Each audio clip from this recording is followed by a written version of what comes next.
আলহামদুলিল্লাহি রাব্বিল আলামিন ওয়াসসালাতু ওয়াসসালামু আলা আশরাফিল আমবিয়াই ওয়াল মুরসালিন ওয়া আলা আলিহি ওয়া আসহাবিহি আজমাইন। আউযু বিল্লাহি মিনাশ শাইতানির রাজিম। বিসমিল্লাহির রহমানির রহিম। সম্মানিত দর্শক শ্রোতাবৃন্দ, ভাই এবং বোনেরা, আসসালামু আলাইকুম ওয়া রাহমাতুল্লাহি ওয়া বারাকাতুহু। আমরা আল্লাহ সুবহানাহু ওয়া তাআলার অফুরন্ত অনুগ্রহের শুকর আদায় করি, যিনি প্রতিদিনকার মতো আজও আমাদেরকে ইসলামিক টিভি কর্তৃক আয়োজিত আজকের এই মহাজীবন অনুষ্ঠানে সামিল হওয়ার সুযোগ আমাদেরকে দিলেন। এজন্য আমরা পড়ি আলহামদুলিল্লাহ।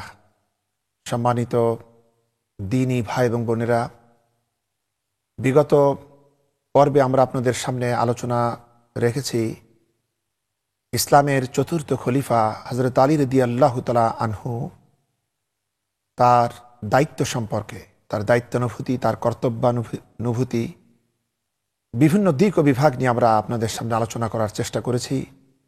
এবং সে আলোচনার মধ্য থেকে আমরা বুঝতে পেরেছি হযরত আলী রাদিয়াল্লাহু তাআলা আনহু তার দায়িত্বের ব্যাপারে অত্যন্ত সচেতন ছিলেন এবং যথাযথ সাবধানতা এবং যোগ্যতার সাথেই তিনি সেই দায়িত্ব সুন্দররূপে প্রতিপালন করেছেন। এবং হুজুরে পর নূর সাল্লাল্লাহু আলাইহি ওয়াসাল্লাম তার প্রতি অত্যন্ত বিশ্বাস করেছেন এবং তাকে তিনি যে দায়িত্ব দিয়েছেন তা সত্যিই তিনি অত্যন্ত অতুলনীয়তার সাথে তিনি তা পালন করে হুজুরের সন্তুষ্টি অর্জন করেছেন। সম্মানিত ভাই এবং বোনেরা, আজ আমরা আলোচনা করতে চাই হযরত আলী রাদিয়াল্লাহু তাআলা আনহুর বীরত্ব এবং মহত্ব, যা তিনি যুদ্ধের ময়দানে দেখিয়েছিলেন অত্যন্ত ব্যতিক্রমভাবে। সেই বিষয়ক কিছু আলোচনা আমরা আপনাদের সামনে রাখতে চাই। একদিকে আমরা তো জানি যে হযরত আলী রাদিয়াল্লাহু তাআলা আনহুর বীরত্ব ইসলামের ইতিহাসে কিংবদন্তির মতো ছড়িয়ে আছে।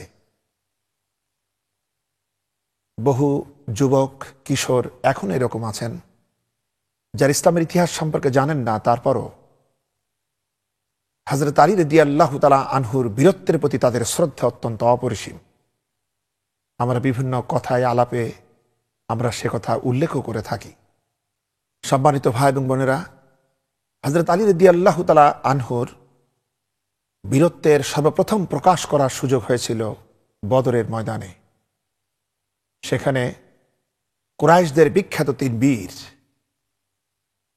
উতবা, শাইবা এবং ওয়ালিদ, তারা যখন এসে মুসলমানদের মধ্য থেকে তাদের মোকাবেলায় আসার জন্য আহ্বান করছিল, তখন হযরত আলী রাদিয়াল্লাহু তাআলা আনহু ছুটে গিয়েছিলেন, হযরত হামজা রাদিয়াল্লাহু তাআলা আনহু ছুটে গিয়েছিলেন এবং হযরত উবাইদা রাদিয়াল্লাহু তাআলা আনহু ছুটে গিয়েছিলেন। কিন্তু ইসলামের এই প্রথম যুদ্ধে ইসলামকে পরাজিত করার জন্য ইসলামের দুশমনরা যে চেষ্টা করছিল, তার মোকাবেলায় হযরত আলী রাদিয়াল্লাহু তাআলা আনহুর তীব্র আঘাতে ওয়ালিদের জীবনলীলা সাঙ্গ হয়ে গিয়েছিল এবং ইসলামের সর্বপ্রথম বিজয়ের ইতিহাসের সূচনা হযরত আলী রাদিয়াল্লাহু তাআলা আনহুর হাতে হয়েছিল। এবং তার এই বীরত্ব দেখে মুসলমানদের মধ্যে বিপুল পরিমাণ উৎসাহ উদ্দীপনা সৃষ্টি হয়েছিল।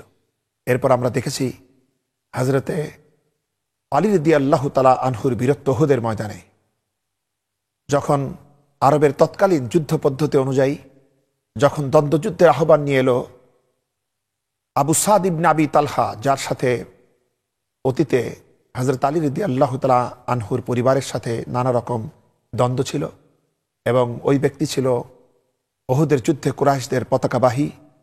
সে যখন অধ্যত্বের সাথে হযরত আলী রাদিয়াল্লাহু তাআলা আনহুর মোকাবেলায় যুদ্ধ করতে চাইল, হযরত আলী রাদিয়াল্লাহু তাআলা আনহু বিপুল বিক্রমে তার মোকাবেলা করেছিলেন এবং প্রচণ্ড আঘাতে তাকে ধরাশায়ী করে ফেলেছিলেন। এরপরে তিনি যখন তাকে হত্যা না করেই ফিরে যাচ্ছিলেন, তখন তার সহযাত্রীরা তাকে প্রশ্ন করেছিল যে আপনি কেন তাকে সম্পূর্ণরূপে শেষ না করে ফিরে আসলেন? হযরত আলী রাদিয়াল্লাহু তাআলা আনহু জবাব দিয়েছিলেন যে ইবনে তালহার তো এখন আর আত্মরক্ষার করার মতো সামর্থ্য নাই, সুতরাং আর আমি তো দেখলাম যে তার চেহারার ভিতরে কি ধরনের অসহায়তা ফুটে উঠেছে, সুতরাং আমি এরকম পরিস্থিতিতে তাকে মারতে পারি না। তবে আমি যা করে দিয়েছি যদি সে ভবিষ্যতে বেঁচেও থাকে তবু তা তার জন্য যথেষ্ট। হযরত আলী রাদিয়াল্লাহু তাআলা আনহু এভাবে তার জীবনের দুশমন যে ইবনে তালহা দীর্ঘকাল যাবৎ তাকে হত্যা করার জন্য সুযোগ খুঁজছিল, তিনি তাকে তার অসহায়তা দেখে, তার ভাব বিহব্বলতা দেখে তিনি অস্ত্র সংবরণ করে ফিরে গিয়েছিলেন। সম্মানিত ভাই এবং বোনেরা, আমরা আরো দেখতে পাই ইসলামের জন্য সব থেকে ভয়াবহ অবস্থার সূচনা হয়েছিল এই উহুদে। এবং যখন রাসূল পাক সাল্লাল্লাহু আলাইহি ওয়াসাল্লামকে ফেলে রেখে অন্যান্য সাহাবে کرام যখন বিচ্ছিন্ন হয়ে পড়েছিলেন, কুরাইশদের প্রতিনিধি, কুরাইশদের অশ্বারোহী বাহিনী খালিদ বিন ওলীদের মারাত্মক আঘাতে, তখনও রাসূল পাক সাল্লাল্লাহু আলাইহি ওয়াসাল্লামের পাশে দাঁড়িয়ে মাত্র যে কজন সাহাবা জীবন পণ করে প্রচন্ড বিক্রমতার সাথে রাসূলের পাশে দাঁড়িয়ে যারা হুজুরকে হেফাজতের জন্য যুদ্ধ করেছিলেন, তার মধ্যে হযরত আলী রাদিয়াল্লাহু তাআলা আনহু ছিলেন অন্যতম। এবং হযরত আলী রাদিয়াল্লাহু তাআলা আনহুর বীরত্বের কারণে খালিদ বিন ওলীদের এই অশ্বারোহী বাহিনী পিছু হটতে বাধ্য হয়। এরপর আমরা আরো দেখতে পাই এইভাবে পরপর বিভিন্ন যুদ্ধে কুরাইশরা যখন তাদের আকাঙ্ক্ষিত সাফল্য লাভ করতে ব্যর্থতার পরিচয় দিচ্ছিল, তখন আবু সুফিয়ানের নেতৃত্বে এক ভয়াবহ আঘাত হানার জন্য কুরাইশরা প্রস্তুতি গ্রহণ করে এবং সমগ্র আরবের বিভিন্ন গোত্রদের সমন্বয়ে এক বিশাল বাহিনী, যার জনসংখ্যা ছিল 10 সহস্রাধিক, এই বাহিনী নিয়ে যখন আবু সুফিয়ান মদিনা আক্রমণের জন্য ছুটতে থাকলো, হুজুরে পাক সাল্লাল্লাহু আলাইহি ওয়াসাল্লাম খবর পাওয়ার পর তিনি মদিনাকে রক্ষা করার জন্য একটি নতুন যুদ্ধ পদ্ধতি বিশ্ববাসীর সামনে উপহার দিলেন। অক্সফোর্ড ইউনিভার্সিটি থেকে একটি দারুণ বই বের হয়েছে যার নাম হচ্ছে মুহাম্মদ দি মিলিটারি ম্যান। এর মধ্যে লেখা রয়েছে আজকে বিশ্ববাসী, বিভিন্ন উন্নত দেশ বিমান বাহিনীর হামলা থেকে বাঁচার জন্য তারা যে পরীক্ষা খনন করে, এই পরীক্ষার সর্বপ্রথম আবিষ্কারক হচ্ছেন মুহাম্মদুর রাসূলুল্লাহ সাল্লাল্লাহু আলাইহি ওয়াসাল্লাম। তিনি যখন দেখলেন আমরা মুসলিমেও মাত্র 3000 সাহাবী তখন যুদ্ধের উপযুক্ত, কিন্তু আরবের সম্মিলিত বাহিনী এবং তাদের সমগ্র শক্তি নিয়ে তারা মদিনাকে পৃথিবীর মানচিত্র থেকে মুছে দেওয়ার জন্য ছুটে আসছে, তখন তিনি এক অনন্য যুদ্ধ পদ্ধতি অবলম্বন করেছিলেন।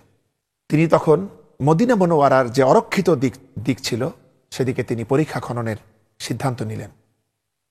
এবং তিনি যে একদিকে ছিল পাহাড়, সেদিকে তো তেমন সমস্যা ছিল না, কিন্তু অন্যদিকে যে সমতল ভূমি ছিল সেখানে তিনি যে পরীক্ষা খনন করেন, যে খন্দক খুঁড়েন, এটা দৈর্ঘ্য ছিল 3 মাইল লম্বা, 15 ফিট গভীর আর 30 ফিট চওড়া ছিল এটা। এই খন্দক করতে গিয়ে মাত্র 20 দিনের ভিতরে এই বিশাল গর্ত খনন করা হয়েছিল। রাসূল পাক সাল্লাল্লাহু আলাইহি ওয়াসাল্লাম নিজেও এই খন্দক খননে তিনি ব্যস্ত ছিলেন এবং রাসূল পাক সাল্লাল্লাহু আলাইহি ওয়াসাল্লামকে এত ব্যস্ততা থাকতে হয়েছে এবং সাহাবীদেরকে প্রচন্ড ক্ষুধা নিয়ে সাহাবে کرام হুজুরের নেতৃত্বে এই খন্দক খুঁড়েছিলেন। রাসূল পাক সাল্লাল্লাহু আলাইহি ওয়াসাল্লামের জীবনের শেষ ভাগে হযরত আয়েশা সিদ্দিকা রাদিয়াল্লাহু তাআলা আনহা প্রশ্ন করেছিলেন, হে আল্লাহর রাসূল, আপনার কোমরটা বাঁকা হয়ে যাচ্ছে কেন? এটা কি বয়সের কারণে? তখন হুজুর বলেছিলেন, না, এটা বয়সের কারণে হয় নাই। কাফের বেঈমানদের হাত থেকে মদিনাকে রক্ষা করার জন্য আমি এবং আমার সাহাবীদের সম্মিলিত শক্তি নিয়ে যে খন্দক খনন করেছিলাম, সাহাবীরা মাটি কেটেছে, আমি সেই মাটির ঝুড়িগুলি আমি নবী আমার মাথায় বহন করেছি, এরপর আমি মাটি কেটেছি, সাহাবারা বহন করেছে। সেই মাটি কাটতে গিয়ে আর মাটির ঝুড়ি বহন করতে গিয়ে আমার কোমরে যে ব্যথা হয়েছিল তা আজও পর্যন্ত আমার শরীর থেকে তা মিটে যায় নাই। আমরা এরা বুঝতে পারি খন্দকের যুদ্ধ কত ভয়ানক ছিল। কিন্তু এখানে রাসূল পাক সাল্লাল্লাহু আলাইহি ওয়াসাল্লাম তার বাহিনীকে ভাগ করেছিলেন এবং তিনি কোন বাহিনীর নেতৃত্ব দিয়েছিলেন হযরত আবু বকর রাদিয়াল্লাহু তাআলা আনহুকে, কখনো দিয়েছিলেন হযরত উমর রাদিয়াল্লাহু তাআলা আনহুকে, আবার তিনি দিয়েছিলেন হযরত আলী রাদিয়াল্লাহু তাআলা আনহুকে। একবার দেখা গেল কুরাইশ যখন এই খন্দকের পাশে পৌঁছে যাওয়ার পর তারা অবাক হলো, কারণ এরকম যুদ্ধ পদ্ধতি তারা ইতিপূর্বে দেখে নাই। কিন্তু তাদের ভিতরে কিছু ছিল অত্যন্ত দুঃসাহসী সৈন্য, যার ভিতরে ছিল ইকরামা ইবনে আবু জাহল, এবং আরও ছিল যে আমর ইবনে আবদুদ, যাকে মনে করা হতো 1000 অশ্বারোহী বাহিনীর চাইতেও সে বেশি শক্তিশালী। এরা বারবার চেষ্টা করছিল খন্দকের একটা অপরিসর স্থানে হঠাৎ করেই এই আমর ইবনে আবদুদ সে তার অশ্বপৃষ্ঠ আঘাত করে প্রচণ্ড বিক্রমে পরীক্ষা পার হয়ে যখন মদিনার ভিতরে প্রবেশ করল, রাসূল পাক সাল্লাল্লাহু আলাইহি ওয়াসাল্লাম এই দৃশ্য দেখে তিনি তখন বললেন যে তোমাদের ভিতরে কে আছে তার মোকাবেলা করতে পারো। এবং এই আমর বিন আবদুদ সে ব্যক্তি নিজেও সে তখন মুসলিম সেনাবাহিনীকে তার সাথে যুদ্ধ করার জন্য আহ্বান করছিল এই বলে যে তোমরা যে বেহেশতের কথা বলো, এসো আমার সামনে এসো, কার সাহস আছে আমি তাকে বেহেশতে পাঠিয়ে দিচ্ছি। সাহাবীদের ভিতরেও একটু আতঙ্কিত অবস্থা বিরাজ করছিল। এরকম পরিস্থিতিতে একদিকে হুজুরের আহ্বান, অপরদিকে ইসলামের এই মারাত্মক দুশমন আমর বিন আবদুদের আহ্বান, সেই আহ্বানে যখন কেউ সাড়া দিচ্ছিল না, হযরত আলী রাদিয়াল্লাহু তাআলা আনহু উঠে বললেন আমি যাব তার মোকাবেলায়। হুজুর সাল্লাল্লাহু আলাইহি ওয়াসাল্লাম তার এই উত্তর শুনে তিনি বললেন, আলী এ হচ্ছে আমর, তুমি বসো। হযরত আলী রাদিয়াল্লাহু তাআলা আনহু বসে পড়লেন। এরপরে পুনরায় আহ্বান এলো। হযরত আলী রাদিয়াল্লাহু তাআলা আনহু তখন আবার উঠলেন এবং বললেন, আমি যাব। হুজুর তাকে বলছেন, আলী এ হচ্ছে আমর, তুমি বসো। আমরা এ দ্বারা বুঝতে পারি আমর বিন আবদুদ কত ভয়ঙ্কর যোদ্ধা ছিল। এরপরে তৃতীয়বার যখন আহ্বান এলো, হযরত আলী রাদিয়াল্লাহু তাআলা আনহু পূর্বের মতোই তিনি দাঁড়িয়ে অত্যন্ত সাহসিকতার সাথে বললেন, আমি তার মোকাবেলা করব। হুজুর সাল্লাল্লাহু আলাইহি ওয়াসাল্লাম তখন বললেন, আলী এ হচ্ছে আমর। হযরত আলী রাদিয়াল্লাহু তাআলা আনহু তখন বললেন, আমি তা জানি, আমি তার মোকাবেলা করতে প্রস্তুত। হযরত আলী রাদিয়াল্লাহু তাআলা আনহুর এই দুঃসাহস দেখে হুজুর পাক সাল্লাল্লাহু আলাইহি ওয়াসাল্লাম আলীর সামনে এলেন এবং তিনি নিজের আপন হাতে হযরত আলী রাদিয়াল্লাহু তাআলা আনহুর মাথায় আমামা বেঁধে দিলেন, পাগড়ি পরিয়ে দিলেন এবং তিনি তার নিজের হাতে হযরত আলী রাদিয়াল্লাহু তাআলা আনহুর হাতে তিনি তরবারি উঠায় দিলেন। হযরত আলী রাদিয়াল্লাহু তাআলা আনহু ছুটলেন আমর বিন আবদুদের মোকাবেলা করার জন্য। আমর বিন আবদুদ যখন হযরত আলী রাদিয়াল্লাহু তাআলা আনহুকে দেখতে পেল এবং সে দেখতে পেল আলী হচ্ছে পদাতিক, তখন আমর বিন আবদুদ অহংকারের সাথে নিজের অশ্বপৃষ্ঠ থেকে নেমে এসে নিজের তরবারি দিয়ে মুহূর্তের মধ্যে তার অশ্বের পা কেটে ফেলে দিল। এরপরে আমর বিন আবদুদ বলল যে আমার কাছে যে 3টি আবেদন করবে তার মধ্যে একটি অন্তত আমি পূরণ করব। হযরত আলী রাদিয়াল্লাহু তাআলা আনহু বললেন, আমি তোমার কাছে আমার প্রথম দাবি রাখতে চাই এই যে তুমি ইসলাম গ্রহণ করো। আমর বিন আবদুদ বলল, তা কখনোই হবার নয়। হযরত আলী রাদিয়াল্লাহু তাআলা আনহু তখন তার মোকাবেলায় এই মারাত্মক ক্ষণে তিনি দ্বিতীয় প্রস্তাব দিলেন যে তাহলে তুমি ফিরে যাও তোমার গোত্রের মাঝে। আমর বিন আবদুদ জবাব দিল উদ্ধত্তের সাথে, না আমি তা পারি না, কারণ আমি যদি ফিরে যাই তাহলে আমার বংশের নারীরা আমাকে লজ্জাস্কর এবং অপমানকর কথা বলবে, আমি তা সইতে পারবো না। হযরত আলী রাদিয়াল্লাহু তাআলা আনহু এবার তৃতীয় প্রস্তাব দিলেন যে তাহলে তুমি আমার সাথে যুদ্ধে অবতীর্ণ হও। আমর বিন আবদুদ এতে তাচ্ছিল্যের সাথে হেসে পড়ল এবং বলল যে আমার ধারণা ছিল আকাশের নিচে এবং জমিনের উপরে এমন কেউ নাই যে আমাকে যুদ্ধের আহ্বান করতে পারে, তুমি কে? হযরত আলী রাদিয়াল্লাহু তাআলা আনহু বললেন, আমি হচ্ছি আলী ইবনে আবি তালিব। আমর বিন আবদুদ তখন বলল যে ভাইপো তুমি ফিরে যাও, আমি তোমার রক্তপাত করতে পছন্দ করি না। হযরত আলী রাদিয়াল্লাহু তাআলা আনহু তৎক্ষণাৎ জবাব দিলেন, কিন্তু আমি তোমার রক্তপাত করতে পছন্দ করি। এতে আমর বিন আবদুদ প্রচণ্ড রকমের ক্ষিপ্ত হয়ে সে তার তরবারি উত্তোলন করল। আমর বিন আবদুদ যখন তার তরবারি উত্তোলন করল মনে হলো যেন আগুন যেন ঝলসে উঠল। হযরতে আলী রাদিয়াল্লাহু তাআলা আনহু তার তরবারির উত্তোলিত হওয়া দেখে তিনি তখন আত্মরক্ষার জন্য ব্যবস্থা নিলেন এবং প্রচণ্ড বিক্রমে আমর বিন আবদুদ তার তরবারির আঘাত হানল। হযরত আলী রাদিয়াল্লাহু তাআলা আনহুর ঢাল মাঝামাঝি বরাবর কেটে গেল, কিন্তু হযরত আলী রাদিয়াল্লাহু তাআলা আনহু বিন্দু পরিমাণও বিচলিত না হয়ে তিনি যখন পাল্টা আঘাত করলেন, হযরত আলী রাদিয়াল্লাহু তাআলা আনহুর একই আঘাতে আমর বিন আবদুদ দুটুকরা হয়ে জমিনে পড়ে গেল। এবং রাসূল পাক সাল্লাল্লাহু আলাইহি ওয়াসাল্লাম তখন অত্যন্ত পেরেশান অবস্থায় ছিলেন। হঠাৎ করে তিনি আলীর কণ্ঠে শুনতে পারলেন আল্লাহু আকবার, তখন তিনিও চিৎকার করে বললেন আল্লাহু আকবার। সাহাবীদের ভিতরে প্রচন্ড রকমের সাড়া পড়ে গেল এবং খন্দকের এই যুদ্ধের ময়দানে সর্বপ্রথম হযরত আলী রাদিয়াল্লাহু তাআলা আনহুর মাধ্যমে বিজয়ের সূচনা হলো। সম্মানিত ভাই এবং বোনেরা, আমর বিন আবদুদের এই পতন দেখে তার সহযাত্রী হয়ে যারা এসেছিল, ইকরামা ইবনে আবু জাহেলের মতো দুর্ধর্ষ বীরেরাও তারা আর মোকাবেলা করতে সাহসী হয় নাই। তারা তখন ঊর্ধ্বশ্বাসে পালিয়ে খন্দক পার হয়ে চলে গেল। সম্মানিত ভাই এবং বোনেরা, হযরত আলী রাদিয়াল্লাহু তাআলা আনহুর এই অসীম বীরত্ব দিয়ে ইতিহাসের পাতা ভরপুর হয়ে আছে। আমরা আরো দেখতে পাই, সপ্তম হিজরিতে যখন খাইবার দুর্গ বিজয়ের জন্য রাসূল পাক সাল্লাল্লাহু আলাইহি সাল্লাম অভিযান পরিচালনা করলেন, সেখানে 1400 সাহাবী ছিলেন পদাতিক এবং 200 ছিলেন অশ্বারোহী। এই বাহিনী নিয়ে তিনি যখন খাইবারে উপস্থিত হলেন এবং ইহুদিদের সব থেকে মারাত্মক দুর্গগুলি ছিল এখানে, তার ভিতরে সব থেকে বড় দুর্গ যেটা ছিল তার নাম ছিল কামুস দুর্গ। সেই দুর্গ এখনো সেখানকার পাহাড়ের উপরে ভয়াবহ আকারে রয়েছে, তার ধ্বংসাবশেষ এখনো রয়েছে। রাসূল পাক সাল্লাল্লাহু আলাইহি সাল্লামকে দেখে ইহুদিরা তখন তাদের দুর্গের মধ্যে প্রবেশ করলো এবং দীর্ঘকাল যাবতের ইসলামের যে দুশ্মনী করছিল তা অব্যাহত থাকলো। মুসলিম বাহিনী যখন তাদেরকে মোকাবেলা করতে যেত তখনই তারা দুর্গের মধ্য থেকে পাথর এবং তীর নিক্ষেপ করা শুরু করলো।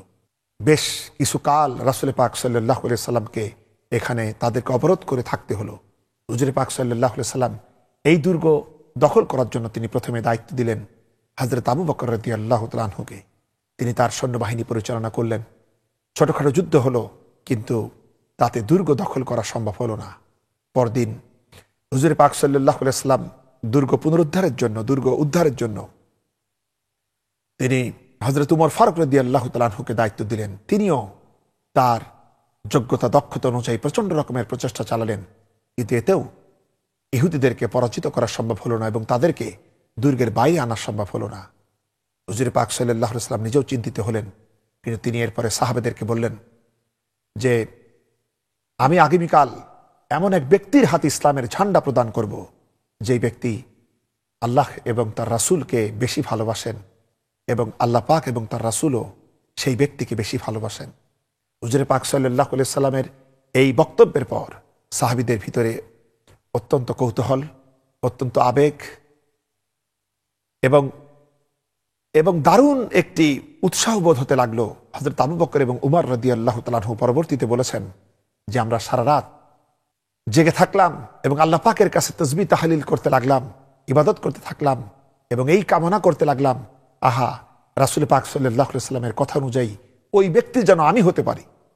হযরত উমর ফারুক রাদিয়াল্লাহু তাআলা আনহু পরবর্তীতে বলেছেন, কোনোদিন কোনো নেতা হওয়ার শখ আমার কোনোদিন জাগে নাই, কোনো পদ পাওয়ার লোভ কোনোদিনও জাগে নাই, কিন্তু এই একটিবার খাইবরের এই দুর্গ দখলের ব্যাপারে হুজুর যে কথা বলেছিলেন যে আগামীকাল আমি দায়িত্ব দেব এমন একজনকে যে ব্যক্তি আল্লাহ এবং তার রাসূলকে বেশি ভালোবাসেন এবং সে ব্যক্তিও এবং আল্লাহ পাক এবং তার রাসূলও তাকে বেশি মহব্বত করে, ওই ব্যক্তি হওয়ার জন্য জীবনে এই প্রথমবার আমার ভিতরে আশা জেগেছিল। পরদিন ফজরের নামাজে হুজুর পাক সাল্লাল্লাহু আলাইহি সাল্লাম ফজরের নামাজ শেষ হওয়ার পর তিনি বললেন, আমার আলী কোথায়? তাকে তো দেখছি না। সাহাবা ইকরামদের ভিতরে কেউ কেউ বললেন, হযরত আলীর চোখ উঠেছে, এজন্য আসতে পারে নাই। হুজুর বললেন, তাকে ডাকো। হযরত আলী রাদিয়াল্লাহু তাআলা আনহু চোখের ব্যথায় অত্যন্ত পেরেশানি নিয়ে হুজুর পাক সাল্লাল্লাহু আলাইহি সাল্লামের সামনে এলেন। হুজুর তার পবিত্র মুখের পবিত্র থুতু বের করে হযরত আলী রাদিয়াল্লাহু তাআলা আনহুর চোখে লাগিয়ে দিলেন। হযরত আলী রাদিয়াল্লাহু তাআলা আনহু সঙ্গে সঙ্গে চোখের সমস্ত অসুখ দূর হয়ে গেল এবং তার দৃষ্টিশক্তি আগের তুলনায় বৃদ্ধিপ্রাপ্ত হলো। এরপরে হুজুর সাল্লাল্লাহু আলাইহি ওয়াসাল্লাম হযরত আলী রাদিয়াল্লাহু তাআলা আনহুর মাথায় তিনি সেনাপতির পাগড়ি পরিয়ে দিলেন এবং তার হাতে তরবারি দিয়ে বললেন, আলী এই নাও জুলফিকার, আজকের বাহিনীর প্রধান সিফাহ সালার হবে তুমি। হযরত আলী রাদিয়াল্লাহু তাআলা আনহু তার অধীনস্থ বাহিনী নিয়ে রওনা করলেন এবং তিনি কামুস দুর্গের সামনে উপস্থিত হলেন এবং তিনি বিপক্ষ দলকে যুদ্ধের জন্য আহ্বান জানালেন। এবং তখন দেখা দিল ইহুদিদের ভিতরে সব থেকে কিংবদন্তির মতো বীর যিনি ছিলেন তার নাম হচ্ছে মারহাব, সেই ব্যক্তি ছুটে এলো এবং সেই ব্যক্তি ছুটে এসে অধ্যত্বের সঙ্গে আহ্বান করলো যুদ্ধের জন্য। হযরত আলী রাদিয়াল্লাহু তাআলা আনহু তার সামনে যখন উপস্থিত হলেন তখন মারহাব বলছে, তুমি কে? হযরত আলী রাদিয়াল্লাহু তাআলা আনহু বললেন, আমি হচ্ছি আলী।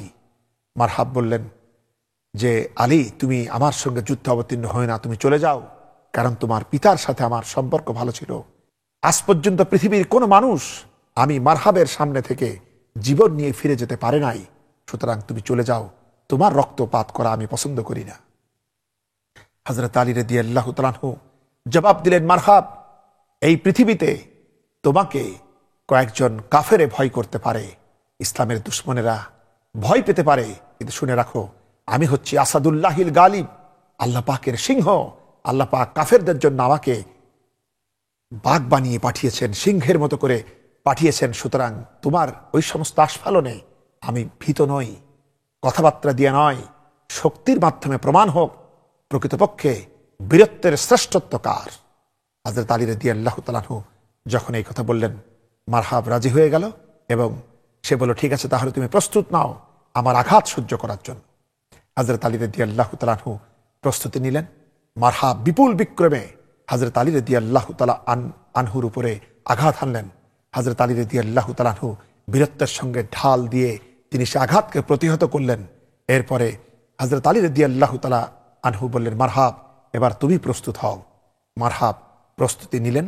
হযরত আলী রাদিয়াল্লাহু তাআলা আনহু এবার মহান রব্বুল আলামিনের নাম করে এমন প্রচন্ড আঘাত হানলেন যে ওই একই আঘাতে মারহাবের ঢাল বিচ্ছিন্ন হয়ে মারহাবের দেহ মাথা থেকে সম্পূর্ণরূপে কেটে গিয়া দ্বিখণ্ডিত হয়ে মারহাবের অশ্বসহ হযরত আলী রাদিয়াল্লাহু তাআলা আনহুর তরবারিটা সম্পূর্ণ মাটির ভিতরে গেড়ে গেল।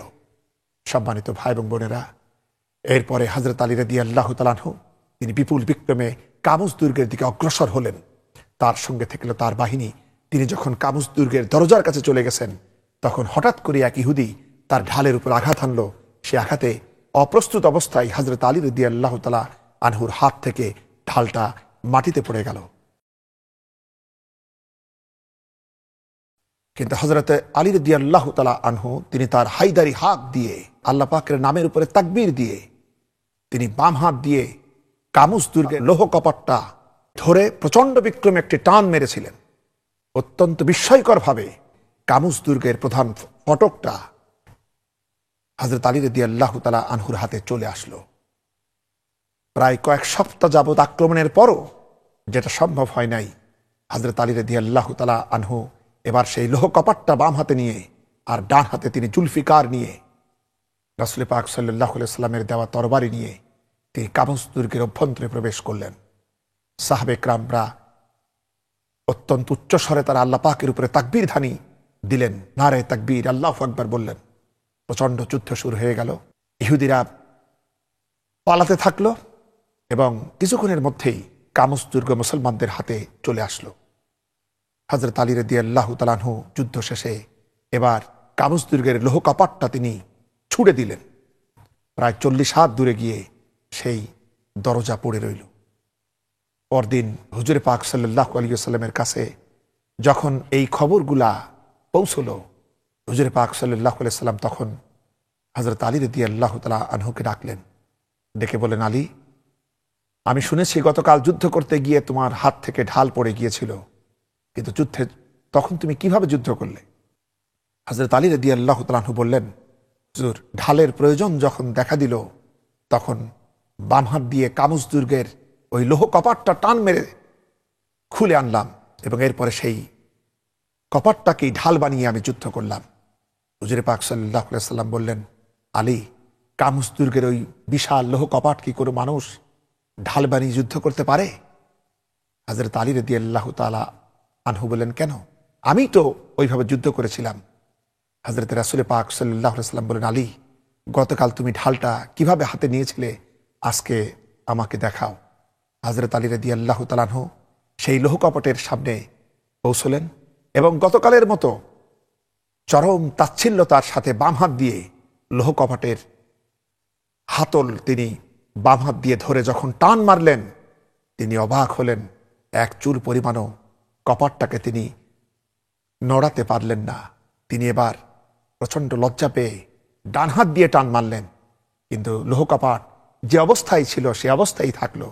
হযরত আলী রাদিয়াল্লাহু তাআলা আনহু প্রচন্ড লজ্জার সাথে তিনি দুহাত দিয়ে লোহ কপাটের হাতল ধরে প্রচন্ড রকমের টান মারলেন। এত জোরে তিনি টান দিলেন, তার শরীরের সমস্ত লোমকূপ দিয়ে ঘাম বের হয়ে এলো, কিন্তু তিনি লোহ কপাটকে এক বিন্দু পরিমাণও নড়াতে পারলেন না। তিনি অত্যন্ত লজ্জায় অধবদনে রাসূল পাক সাল্লাল্লাহু আলাইহি সাল্লামের সামনে উপস্থিত হলেন। হুজুর তখন বলেন, আলী, মন খারাপের কিছু নাই। গতকাল তুমি যে এই লোহ কপাট তোমার বাম হাতে নিয়ে লড়াই করেছিলে তা ঠিকই আছে, আসলে এই জিনিসটা মানুষে পারে না। স্বয়ং আল্লাহ রাব্বুল আলামিন ইসলামের বিজয়ের জন্য আল্লাহ পাক নিজে তোমার শরীরে সেই শক্তি দান করেছিলেন, যার কারণে তুমি তা পেরেছিলে। সম্মানিত ভাই এবং বোনেরা, এইভাবে একজন বীর মানুষ, একজন শক্তি সম্পন্ন মানুষ, সে যেন অহংকারী না হয়ে যায়। রাসূল পাক সাল্লাল্লাহু আলাইহি সাল্লামের জন্য হযরত আলী রাদিয়াল্লাহু তাআলা আনহুকে এই তাকওয়ার শিক্ষা দান করেছিলেন, যেন প্রতিটি মুসলমান তার বীরত্বের অহংকারে যেন দিশা হারিয়ে না ফেলে, যেন সে বুঝতে পারে সমস্ত শক্তির উৎস কেবলমাত্র আন্নাল কুওয়াতা লিল্লাহি জামিয়া, সমস্ত শক্তির উৎস কেবলমাত্র আল্লাহ রাব্বুল আলামিন। এটা যেন সে বুঝতে পারে, তার অহংকার যেন মুক্ত থাকে, আল্লাহ পাকের সামনেই যেন সে বিনীত বিনম্র হয়। এই শিক্ষা তিনি হযরত আলী রাদিয়াল্লাহু তাআলা আনহুকে তখন দিয়েছিলেন। সম্মানিত ভাই এবং বোনেরা, পরবর্তীতে সাহাবে কেরাম অনেকেই চেষ্টা করেছে যে এই কপাটটা নাড়ানো যায় কিনা, কিন্তু কেউই পারে নাই। পরবর্তীতে এই কপাটটাকে কাবুস দুর্গের দরজায় লাগানোর জন্য ৭০ জন মানুষের প্রয়োজন হয়েছিল।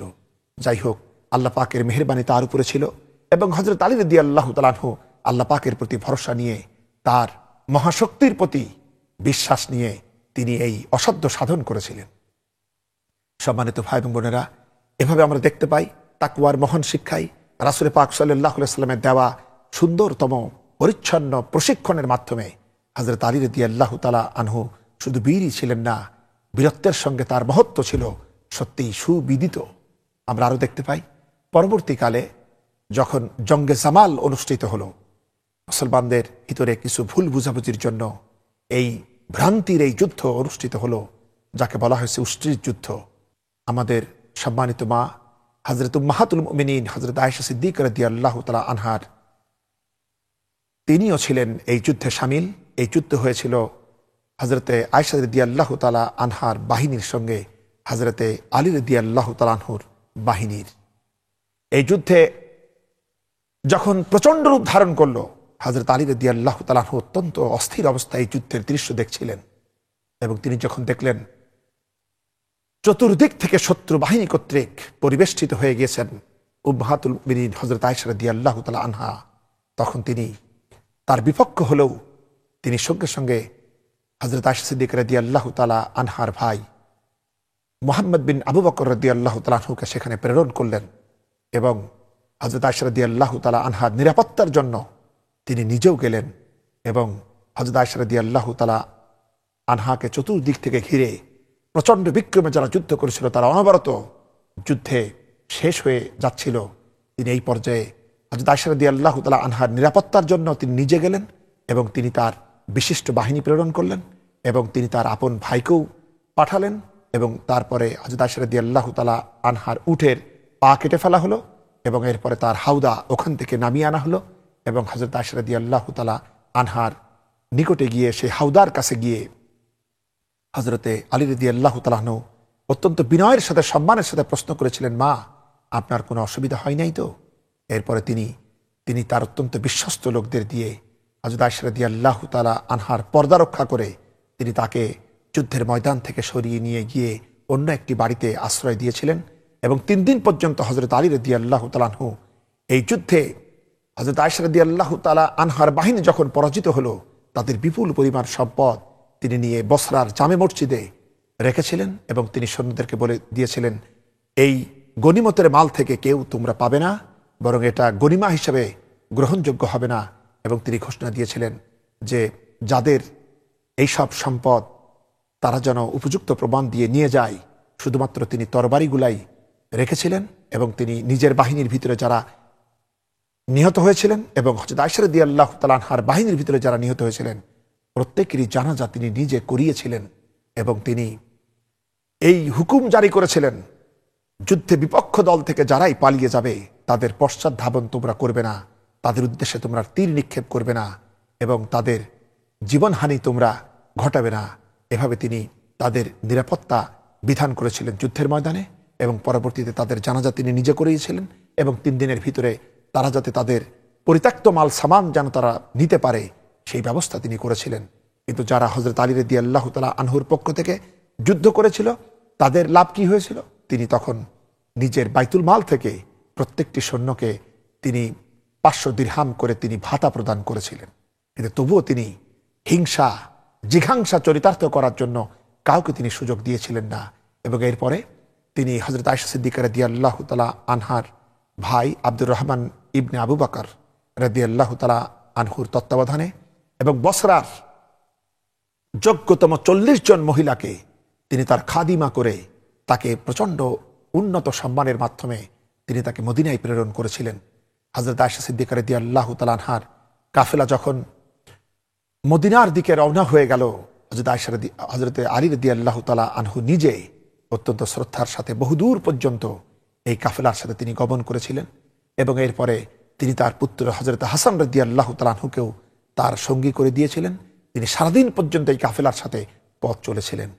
হযরত আয়েশা রাদিয়াল্লাহু তাআলা আনহার উপরে হযরত আলী রাদিয়াল্লাহু তাআলা আনহুর এই বদান্যতার প্রভাব এত সুন্দর হয়েছিল যে যখন অন্যরা হযরত আলী রাদিয়াল্লাহু তাআলা আনহুর বিরুদ্ধে হযরত মা আয়েশা সিদ্দিকা রাদিয়াল্লাহু তাআলা আনহাকে যে বীতশ্রদ্ধ করে দিয়েছিলেন সেই ব্যাপারটা তখন এখান থেকেই অপসারিত হয়েছিল এবং হযরত আয়েশা রাদিয়াল্লাহু তাআলা আনহা হযরত আলী রাদিয়াল্লাহু তাআলা আনহুকে ক্ষমা করে দিয়েছিলেন এবং হযরত আলী রাদিয়াল্লাহু তাআলা আনহু হযরত আয়েশা সিদ্দিকা রাদিয়াল্লাহু তাআলা আনহার ভুল ভ্রান্তিগুলো ক্ষমা করে উভয়ের জন্য আল্লাহ পাকের কাছে মাগফিরাতের দোয়া করেছিলেন। হযরত আয়েশা রাদিয়াল্লাহু তাআলা আনহা এরপরে তিনি মদিনায় ফিরতে গিয়ে তিনি মক্কাতে প্রবেশ করেছিলেন এবং মক্কাতে তিনি হজ সমাপন করে এরপরে তিনি মদিনাতে চলে গিয়েছিলেন এবং পরবর্তী জীবন আর কখনো তিনি হযরত আলী রাদিয়াল্লাহু তাআলা আনহুর বিরুদ্ধে তিনি কোনো রকম তৎপরতা না করে নিজের জন্য এবং হযরত আলী রাদিয়াল্লাহু তাআলা আনহুর জন্য আল্লাহর দরবারে ক্ষমা চেয়েছিলেন। সম্মানিত ভাই এবং বোনেরা, এই যে বিষয়টা দেখতে পাই এখানে বদান্যতা উদারতার সূচনা করেছিলেন হযরত আলী রাদিয়াল্লাহু তাআলা আনহু যুদ্ধের অত্যন্ত সঙ্গীন মুহূর্তে, যেটা পৃথিবীর ইতিহাসে আমরা আর দ্বিতীয়টি দেখতে পাই না। এর পরবর্তীতে হযরত আলী রাদিয়াল্লাহু তাআলা আনহু যখন সিফিনের যুদ্ধের প্রস্তুতি নিলেন হযরত মুআবিয়া রাদিয়াল্লাহু তাআলা আনহুর বাহিনীর বিরুদ্ধে, আমরা আজকে আলোচনার ভিতরে এই সমস্ত যুদ্ধের বিষয়ে আলোচনা করতে চাচ্ছি না। আমাদের বিষয় হচ্ছে যুদ্ধের ময়দানে হযরত আলী রাদিয়াল্লাহু তাআলা আনহুর বীরত্ব এবং তার মহত্ব, এই বিষয়ে আমরা প্রয়োজনীয় কথা বলতে চাই। হযরত মুআবিয়া রাদিয়াল্লাহু তাআলা আনহু 1,20,000 সৈন্য নিয়ে হযরত আলী রাদিয়াল্লাহু তাআলা আনহুর বাহিনীর মোকাবেলা করার জন্য ফোরাতের দিকে সিফিনের প্রান্তরে ছুটে আসতে লাগলো। হযরত আলী রাদিয়াল্লাহু তাআলা আনহু তিনিও 90,000 বাহিনী নিয়ে 90,000 সৈন্য দল নিয়ে তিনি তার মোকাবেলায় এলেন ফোরাতের তীরে সিফিনের প্রান্তরে। হযরত আলী রাদিয়াল্লাহু তাআলা আনহুর আগমনের পূর্বেই হযরত মুআবিয়া রাদিয়াল্লাহু তাআলা আনহুর বাহিনী এখানে পৌঁছে গেল এবং মুআবিয়া রাদিয়াল্লাহু তাআলা আনহুর নির্দেশে এই বাহিনী ফোরাতের দুকুল তারা দখল করে নিল। হযরত আলী রাদিয়াল্লাহু তাআলা আনহুর বাহিনীর কেউ যেন এক বিন্দু পরিমাণ পানি না পেতে পারে। এখানে আসার পর হযরত আলী রাদিয়াল্লাহু তাআলা আনহু বুঝতে পারলেন অবস্থা তো অত্যন্ত মারাত্মক, পানির অভাবে তার পুরো বাহিনী যখন দুর্বল হয়ে পড়বে তাহলে কিভাবে যুদ্ধ হবে। কিন্তু হযরত মুআবিয়া রাদিয়াল্লাহু তাআলা আনহু সেটাই চেয়েছিলেন যে এর মাধ্যমে হযরত আলী রাদিয়াল্লাহু তাআলা আনহু এবং তার বাহিনীকে শেষ করা যায়।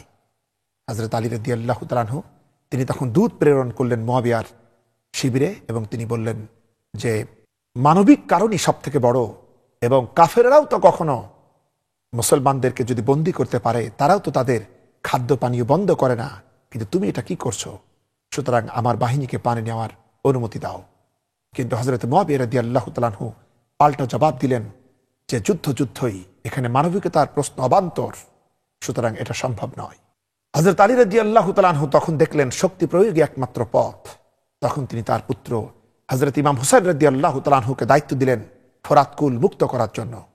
হযরত ইমাম হুসাইন রাদিয়াল্লাহু তাআলা আনহু প্রচন্ড বিক্রমে যুদ্ধ করে ফোরাত কুলকে তিনি মুআবিয়ার সৈন্যদের হাত থেকে তিনি মুক্ত করলেন। এরপরে হযরত আলী রাদিয়াল্লাহু তাআলা আনহুর বাহিনী এখান থেকে পানি নিতে সক্ষম হলো, কিন্তু হযরত আলী রাদিয়াল্লাহু তাআলা আনহুর বাহিনী এবার বিপক্ষ বাহিনীকে পানি দিতে অস্বীকার করল। হযরত মুআবিয়া রাদিয়াল্লাহু তাআলা আনহু এটা বুঝতে পেরে তিনি তখন আবার দূত প্রেরণ করলেন যে আমার বাহিনীকে পানি দেওয়া হোক। হযরত আলী রাদিয়াল্লাহু তাআলা আনহু তিনি অত্যন্ত অনন্য উদারতার পরিচয় দেখালেন। তিনি বলেন, অবশ্যই তোমার বাহিনী ফোরাতের পানি নিতে পারবে। হযরত আলী রাদিয়াল্লাহু তাআলা আনহুর বাহিনী থেকে কেউ কেউ এই পানি দিতে অস্বীকার করলেন। তখন হযরত আলী রাদিয়াল্লাহু তাআলা আনহু তাদেরকে ধমক দিয়ে বললেন, শোনো, এটা হচ্ছে মানবিক কারণ। এ থেকে আল্লাহ পাক এই অধিকার দিয়েছেন সবার জন্য, এই পানি বাতাস তিনি সবার জন্য দিয়েছেন।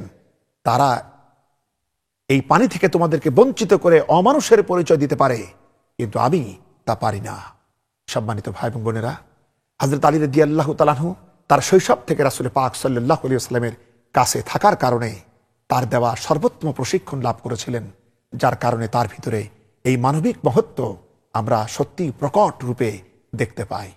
হযরত আলী রাদিয়াল্লাহু তাআলা আনহু তিনি এভাবে মানুষের অন্তরাত্মাকে জয় করেছিলেন রাসূল পাক সাল্লাল্লাহু আলাইহি ওয়াসাল্লামের অনুসরণের মাধ্যমে।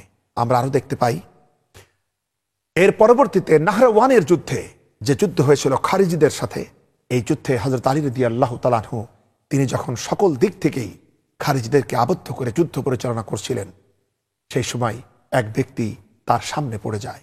সেই ব্যক্তি হযরত আলী রাদিয়াল্লাহু তাআলা আনহুকে তিরস্কার করে তাকে হত্যা করার জন্য প্রচন্ড বিক্রমে যুদ্ধ করছিল। কিন্তু হযরত আলী রাদিয়াল্লাহু তাআলা আনহুর যুদ্ধ কৌশলের সামনে সেই ব্যক্তি ছিল অসহায়। হযরত আলী রাদিয়াল্লাহু তাআলা আনহু যখন প্রচন্ড বিক্রমে তার উপর আঘাত করলেন, ওই ব্যক্তি তরবারি দিয়ে ফেরাতে গিয়ে তার তরবারি দ্বিখণ্ডিত হয়ে তার হস্তচ্যুত হয়ে মাটিতে পড়ে গেল। লোকটি অত্যন্ত ভীত বিহ্বল ভাবে হযরত আলী রাদিয়াল্লাহু তাআলা আনহুর পানে তাকিয়ে রইল। হযরত আলী রাদিয়াল্লাহু তাআলা আনহু যখন পাল্টা আঘাত করতে যাবেন, সেই ব্যক্তির নিরস্ত্র অবস্থা এবং তার ভীত বিহ্বল চেহারার পানে তাকিয়ে তিনি তখন তাকে আঘাত করলেন না, এবং তিনি আঘাত না করে নিজের তরবারি সরিয়ে নিয়ে তিনি বললেন, যাও, তুমি এখনই আমার সামনে থেকে পালিয়ে আপন শিবিরে ফিরে যাও। লোকটি সেখান থেকে গেল না। হযরত আলী রাদিয়াল্লাহু তাআলা আনহুর মহানুভবতার এই বৈচিত্র্যপূর্ণ দৃশ্যের সামনে সে হতবাক হয়ে বলল, কেন আপনি আমাকে ফিরে যেতে বলছেন কেন? আপনি তো এখন অনায়াসে আমাকে মারতে পারেন, তাতে তো আপনার একটা শত্রু কম হয়, কিন্তু আপনি তা করছেন না কেন? হযরত আলী রাদিয়াল্লাহু তাআলা আনহু বলছেন, আমি দেখছি তুমি অসহায়, নিরস্ত্র, কোন নিরস্ত্র ব্যক্তির উপর আমি তরবারি চালনা করতে পারি না, সুতরাং তুমি চলে যাও। হযরত আলী রাদিয়াল্লাহু তাআলা আনহুর এই কথার পর সেই লোকটি তখন কিছুটা সাহস সঞ্চয় করে বলছে, আলী, আমি শুনেছি আপনার মহত্বর কথা, আমি শুনেছি আপনার উদারতার কথা, কিন্তু আজকে দেখতে পেলাম, আচ্ছা আমি যদি আপনার কাছে এখন আপনার হাতের ওই তরবারিটা চাই, আপনি কি দিবেন? সম্মানিত ভাই এবং বোনেরা, কি এক বিস্ময় বিমূর্ত দৃশ্য! হযরত আলী রাদিয়াল্লাহু তাআলা আনহু ক্ষণেক কাল নীরব থেকে বললেন, শোনো হে আমার দুশমন, শুনে রাখো, জীবন এবং মৃত্যুর ফয়সালা আল্লাহ পাক করেন, তার বিনা হুকুমে কোনো মানুষ মরতে পারে না, কেউ তাকে শেষ করতে পারে না। সুতরাং আমি সেই আল্লাহর পরে ভরসা করছি, তিনি যদি আমাকে না মারেন তবে কেউই আমাকে মারতে পারবে না। এই নাও আমার তরবারি তোমাকে দিলাম। সেই ব্যক্তি হতবাক এবং বিস্ময়াভিভূত হয়ে সেই ব্যক্তি তার অশ্ব থেকে নেমে হযরত আলী রাদিয়াল্লাহু তাআলা আনহুর অশ্বের লাগামটা ধরে চুমা খেতে লাগলো আর বলল যে, আমিরুল মুমিনিন, আপনি কি মেহেরবানি করে আমাকে আপনার অধীনস্থ করে নেবেন, যাতে আমি সারা জীবন আপনার দেহরক্ষী হতে পারি? হযরত আলী রাদিয়াল্লাহু তাআলা আনহু বললেন, হে ভাই, কোন ব্যক্তির জন্য জীবন দেওয়ার কোনো প্রয়োজন নাই, বরং তুমি যদি সত্যিই বুঝতে পেরে থাকো, তাহলে তুমি তোমার বাকি জীবন আল্লাহর দ্বীনের জন্য ব্যয় করো, আল্লাহর দ্বীনের জন্য জিহাদ করো, আমার জন্য কিছু করতে হবে না। সম্মানিত ভাই এবং বোনেরা, আমরা এইভাবে দেখতে পাই হযরত আলী রাদিয়াল্লাহু তাআলা আনহু যুদ্ধের এই ভয়াবহ মুহূর্তে, যেখানে প্রতিশোধ নেওয়ার পুরাপুরি হক তার রয়েছে, সেখানেও তিনি তার মহত্ব এবং উদারতার পরিচয় দিয়েছেন। সম্মানিত ভাই এবং বোনেরা, আমরা আরো জানি আরেকটি অত্যন্ত মশহুর কাহিনী আছে, যেটা আমরা সকলেই জানি। শুধুমাত্র স্মরণ করানোর জন্য আমরা এটা বলতে চাই যে তিনি যুদ্ধ করতে গিয়ে একবার তার বিপক্ষ সৈন্যকে তিনি মাটিতে ফেলে দিয়েছিলেন, এবং হযরত আলী রাদিয়াল্লাহু তাআলা আনহু তার বক্ষের উপরে চেপে বসে তিনি তার হাতের খঞ্জর দিয়ে তার বক্ষে তিনি এখনই ঢুকিয়ে দিবেন, কিন্তু সেই ব্যক্তি তখন মারাত্মক মৃত্যুর মুখোমুখি হয়ে সেই ব্যক্তি তখন হযরত আলী রাদিয়াল্লাহু তাআলা আনহুর মুখে থুতু নিক্ষেপ করেছিল। চিন্তা করুন, এ সময় ইসলামের দুশমন হিসাবে যে রাগ তার ভিতরে হবে, থুতু নিক্ষেপের পর তো রাগ ক্রোধ আরো মারাত্মক হওয়ার কথা।